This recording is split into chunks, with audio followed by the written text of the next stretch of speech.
অযোধ্যা পাহাড়ে upper dam দেখতে গিয়েছিলাম। ভীষণ সুন্দর। কিন্তু উল্টো দিকেই দেখতে পেলাম চড়িদা গ্রামের একটা অংশ, মানে অনেক মুখোশ নিয়ে বিক্রি করছে। পায়ে পায়ে তার দিকে এগিয়ে গেলাম। হ্যাঁ গো। কিভাবে তৈরি হয় এগুলো? এগুলো মানে আর কি বলবো, ওই গাছ থেকে ছাল কেটে নামিয়ে বানাতে হয় সাইজ করে করে ডিজাইনের উপর। কতদিন তাও সময় নেয়? একটা বানাতে হ্যাঁ, না সেরকম মোটামুটি একদিনের মধ্যে হয়ে যাবে ধরুন।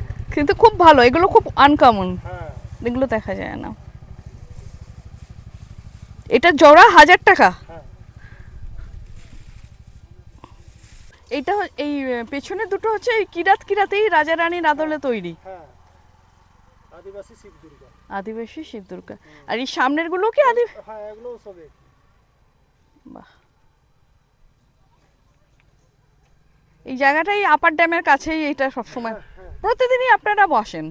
প্রতিদিনই আমরা বসি। এই রাজা রানীর একটু হিস্ট্রিটা বলুন, ইতিহাসটা কি আছে?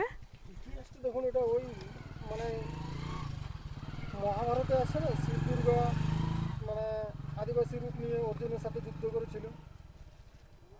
বুঝলেন? আচ্ছা, এগুলো হচ্ছে শিব মানে শিব দুর্গা যাকে বলা হয়, আমরা জনটা মেনে চলি আর কি। কেউ কেউ মানে কি বলবেন, কিরাত কিরাতিনে আসল বটে আর কি। আচ্ছা, আচ্ছা। সেই মতো আপনার নাম কি? প্রতীক কুমার। খুব সুন্দর, খুব ভালো লাগলো।